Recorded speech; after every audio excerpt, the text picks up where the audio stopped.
നമസ്കാരം, വാർത്താ ബുള്ളറ്റിനിലേക്ക് സ്വാഗതം. ആദ്യം പ്രധാന വാർത്തകൾ. സംസ്ഥാനത്ത് മഴ മുന്നറിയിപ്പിൽ വീണ്ടും മാറ്റം. 4 ജില്ലകളിൽ ഓറഞ്ച് അലർട്ട്.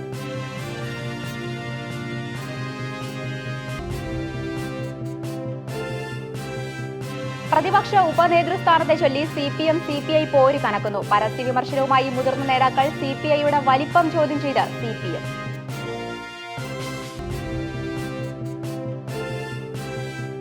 നേപ്പാളിൽ മിന്നൽ പ്രളയം. ബീഹാറിലും UPയിലും പ്രളയഭീതി. ഇന്ത്യയുടെ അതിർത്തി ജില്ലകളിൽ അതീവ ജാഗ്രത.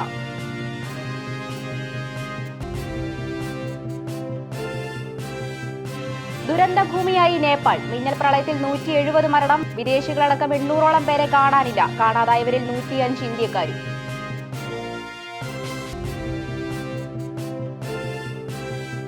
സ്വർണ്ണവില വീണ്ടും കുതിച്ചുയരുന്നു. ആഗോള വിപണിയിൽ വൻ തിരിച്ചുവരവ്. ഓഗസ്റ്റിൽ മാത്രം 15% വർധനവ്.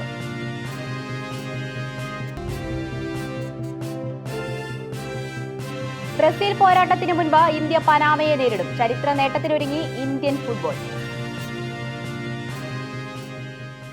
വാർത്തകൾ വിശദമായി. സംസ്ഥാനത്ത് മഴ മുന്നറിയിപ്പിൽ വീണ്ടും മാറ്റം. കേന്ദ്ര കാലാവസ്ഥാ വകുപ്പ് പത്തനംതിട്ട, കോട്ടയം, ഇടുക്കി, എറണാകുളം ജില്ലകളിൽ ഓറഞ്ച് അലർട്ടും തിരുവനന്തപുരം, കൊല്ലം, ആലപ്പുഴ, കണ്ണൂർ, കാസർഗോഡ് ജില്ലകളിൽ യെല്ലോ അലർട്ടും പ്രഖ്യാപിച്ചു. സംസ്ഥാനത്ത് മഴ മുന്നറിയിപ്പിൽ വീണ്ടും മാറ്റം വന്നിരിക്കുന്നു. പത്തനംതിട്ട, കോട്ടയം, ഇടുക്കി, എറണാകുളം എന്നീ 4 ജില്ലകളിൽ കേന്ദ്ര കാലാവസ്ഥാ വകുപ്പ് ഓറഞ്ച് അലർട്ട് പ്രഖ്യാപിച്ചു. തിരുവനന്തപുരം, കൊല്ലം, ആലപ്പുഴ, കണ്ണൂർ, കാസർഗോഡ് ജില്ലകളിൽ യെല്ലോ അലർട്ട് തുടരുകയാണ്. ശക്തമായ മഴ തുടരുന്ന സാഹചര്യത്തിൽ ഉരുൾപൊട്ടൽ, മണ്ണിടിച്ചിൽ സാധ്യതയുള്ള മലയോര മേഖലകളിലും നദിക്കരകളിലും താമസിക്കുന്നവർ സുരക്ഷിത സ്ഥാനങ്ങളിലേക്ക് മാറി താമസിക്കണമെന്ന് അധികൃതർ നിർദ്ദേശം നൽകിയിട്ടുണ്ട്. ദുരന്ത സാധ്യതയുള്ളവർ പകൽ സമയത്ത് തന്നെ ക്യാമ്പുകളിലേക്ക് മാറേണ്ടതാണ്. ശക്തമായ കാറ്റിന് സാധ്യതയുള്ളതിനാൽ അടച്ചുറപ്പില്ലാത്ത വീടുകളിൽ ഉള്ളവരും അപകടാവസ്ഥയിലുള്ള മരങ്ങളും ബോർഡുകളും ഉള്ള പ്രദേശങ്ങളിലുള്ളവരും അതീവ ജാഗ്രത പാലിക്കണമെന്ന് ദുരന്ത നിവാരണ അതോറിറ്റി മുന്നറിയിപ്പ് നൽകുന്നു. പ്രതിപക്ഷ ഉപനേതൃസ്ഥാനത്തെ ചൊല്ലി CPM CPI പോര് കനക്കുന്നു. പിണറായി വിജയന്റെ ശൈലിയെ കടന്നാക്രമിച്ച് CPI മുഖപത്രത്തിൽ ലേഖനം വന്നതിന് പിന്നാലെ രൂക്ഷ വിമർശനവുമായി CPM നേതാക്കൾ രംഗത്തെത്തി.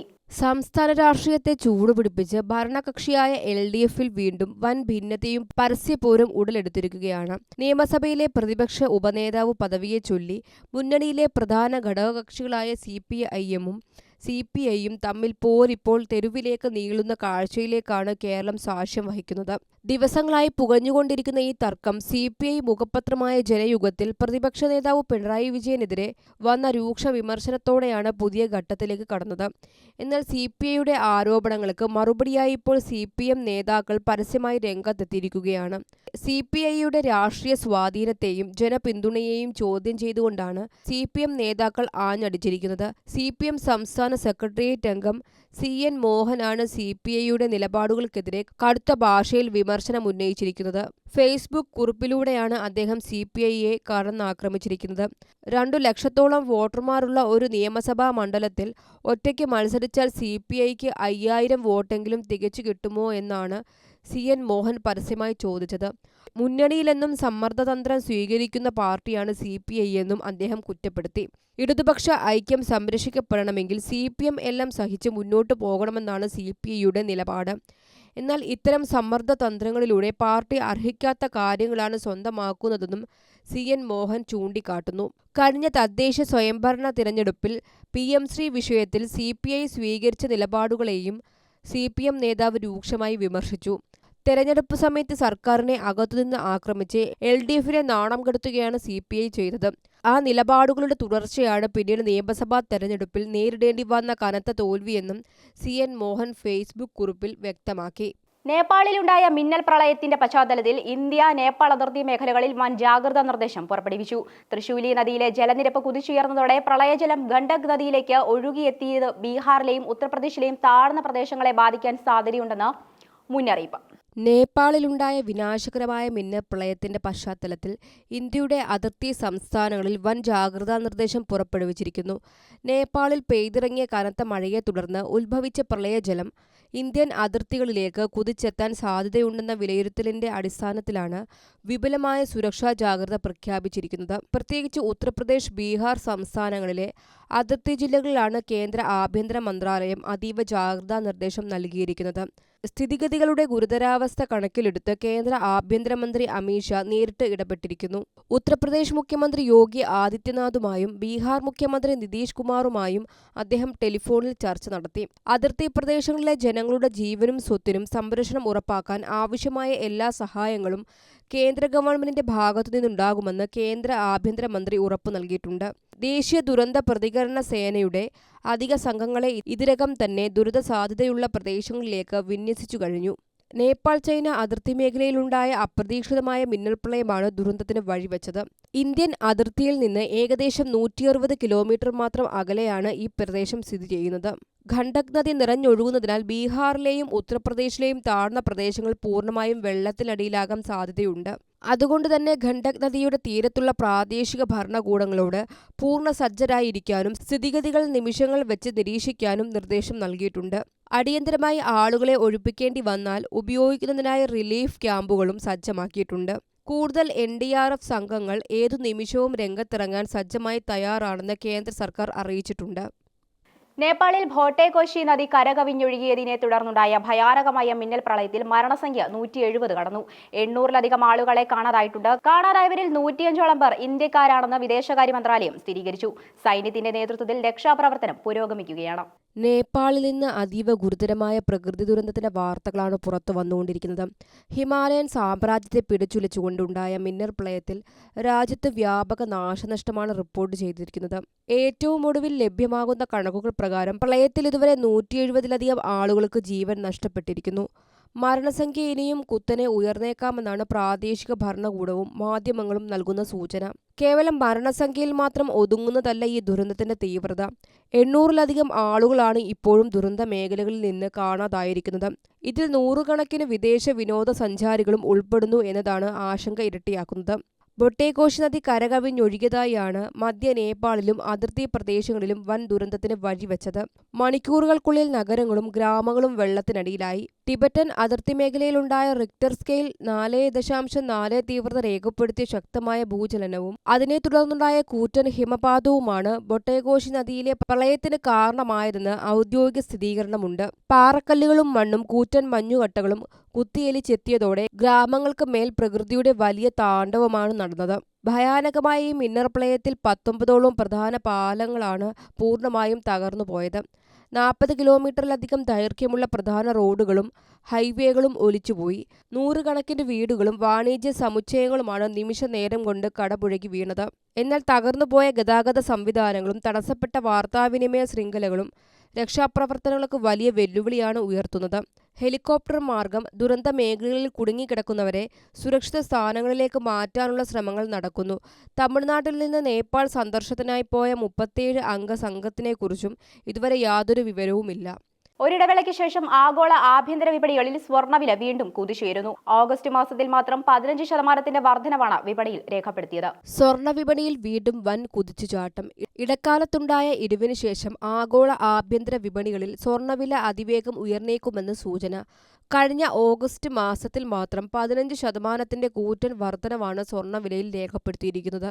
ഈ വർഷത്തിന്റെ തുടക്കത്തിൽ ചരിത്രത്തിലെ തന്നെ ഏറ്റവും ഉയർന്ന നിരക്കായ ഒരു ഔൺസിന് $5500 എന്ന റെക്കോർഡ് നിലവാരത്തിലേക്ക് സ്വർണ്ണവില എത്തിയിരിക്കുന്നു. എന്നാൽ പിന്നീട് വിപണിയിൽ തിരുത്തലുണ്ടാവുകയും വില $4600 താഴുകയും ചെയ്തു. ഇവിടെ നിന്നാണ് ഓഗസ്റ്റോടെ 15% വർധനവുമായി സ്വർണം വീണ്ടും അതിശക്തമായ തിരിച്ചുവരവ് നടത്തിയിരിക്കുന്നത്. നിലവിൽ എക്കാലത്തെയും ഉയർന്ന നിരക്കിനേക്കാൾ 16% താഴെയാണ് വിപണിയിലെങ്കിലും വില വീണ്ടും പുതിയ റെക്കോർഡുകൾ കീഴടക്കുമെന്നാണ് വിപണി വിദഗ്ധരുടെ വിലയിരുത്തൽ. വർദ്ധിച്ചുവരുന്ന സാമ്പത്തിക അനിശ്ചിതത്വങ്ങളും ഭൗമരാഷ്ട്രീയമായ സംഘർഷങ്ങളുമാണ് ഈ വൻ കുതിപ്പിന് പിന്നിലെ പ്രധാന കാരണം. സ്വർണ്ണവിലയിലെ ഈ കുതിച്ചുചാട്ടത്തിന് പിന്നിൽ പ്രധാനമായും 5 ഘടകങ്ങളാണുള്ളത്. 1. സ്വർണ്ണ ETF നിക്ഷേപങ്ങളിലേക്ക് വൻ വർധനവ്. വേൾഡ് ഗോൾഡ് കൗൺസിലിന്റെ കണക്കനുസരിച്ച് ഓഗസ്റ്റ് മാത്രം 45 ടൺ സ്വർണമാണ് ETFകളിലേക്ക് അധികമായി ഒഴുകിയെത്തിയത്. 2. വിവിധ രാജ്യങ്ങളിലെ കേന്ദ്ര ബാങ്കുകൾ വൻതോതിൽ സ്വർണം വാങ്ങിക്കൂട്ടുന്നു. രണ്ടാം പാദത്തിൽ മാത്രം 288.9 ടൺ സ്വർണമാണ് വിവിധ കേന്ദ്ര ബാങ്കുകൾ സ്വന്തമാക്കിയിരിക്കുന്നത്. ഈ മുൻവർഷത്തേക്കാൾ 62% കൂടുതലാണ്. 13 വർഷത്തിനു ശേഷം ദക്ഷിണ കൊറിയ വീണ്ടും സ്വർണം വാങ്ങാൻ തുടങ്ങിയതും ശ്രദ്ധേയമാണ്. 3 അമേരിക്കൻ ഫെഡറൽ റിസർവ് നിലവിൽ പലിശക്കണക്കുകളിൽ മാറ്റം വന്നിരിക്കില്ലെന്ന നിക്ഷേപകരുടെ പ്രതീക്ഷ. 4 US ട്രഷറി ബോണ്ട് തിരിച്ചെടുക്കൽ തുക $4 ബില്യൺ ഉയർത്തിയത്. ഇതോടെ കടപ്പത്ര ആദായ നിരക്ക് കുറയുകയും നിക്ഷേപകർ സ്വർണത്തിലേക്ക് തിരിയുകയും ചെയ്തു. 5 അന്താരാഷ്ട്ര വിപണിയിൽ ഡോളറിന്റെ മൂല്യം ഇടിഞ്ഞത് ഏഷ്യൻ രാജ്യങ്ങളിൽ നിന്നുള്ള ഉയർന്ന വാങ്ങലുകളും സാമ്പത്തിക അനിശ്ചിതത്വങ്ങളും സ്വർണ്ണവിലയെ വരും ദിവസങ്ങളിലും ഉയർന്ന നിലയിൽ തന്നെ നിലനിർത്തുമെന്നാണ് വിലയിരുത്തൽ. നിലവിലെ സാഹചര്യത്തിൽ പോർട്ട്ഫോളിയോ സന്തുലിതമാക്കാൻ സ്വർണം തന്നെയാണ് ഏറ്റവും സുരക്ഷിതമായ മാർഗം.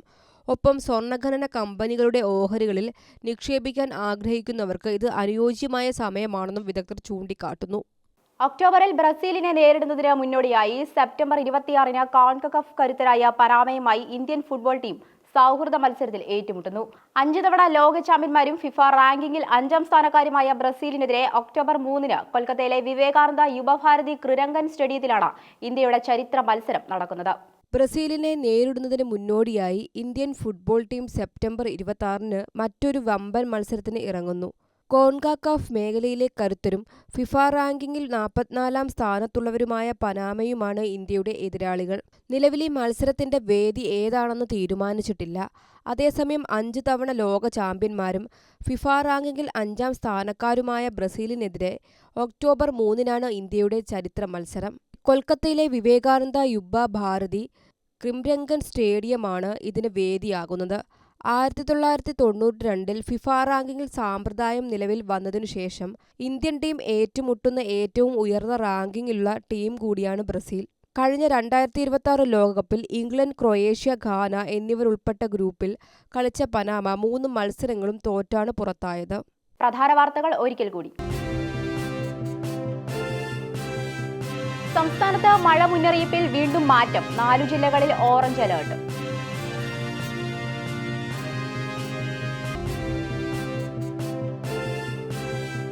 പ്രതിപക്ഷ ഉപനേതൃസ്ഥാനത്തെ ചൊല്ലി CPM CPI പോര് കനക്കുന്നു. പരസ്യ വിമർശനവുമായി മുതിർന്ന നേതാക്കൾ. CPIയുടെ വലിപ്പം ചോദ്യം ചെയ്ത CPM.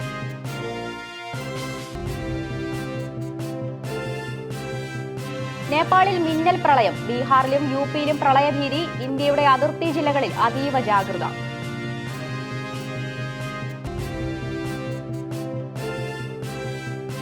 ദുരന്തഭൂമിയായി നേപ്പാൾ. മിന്നൽ പ്രളയത്തിൽ 170 മരണം. വിദേശികളടക്കം 800ഓളം പേരെ കാണാനില്ല. കാണാതായവരിൽ 105 ഇന്ത്യക്കാരും.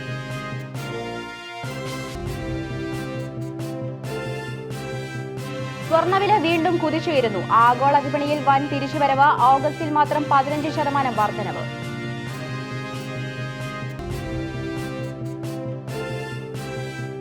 ബ്രസീൽ പോരാട്ടത്തിന് മുൻപ് ഇന്ത്യ പനാമയെ നേരിടും. ചരിത്ര നേട്ടത്തിനൊരുങ്ങി ഇന്ത്യൻ ഫുട്ബോൾ. ബുള്ളറ്റിൻ പൂർണ്ണമാകുന്നു. നന്ദി.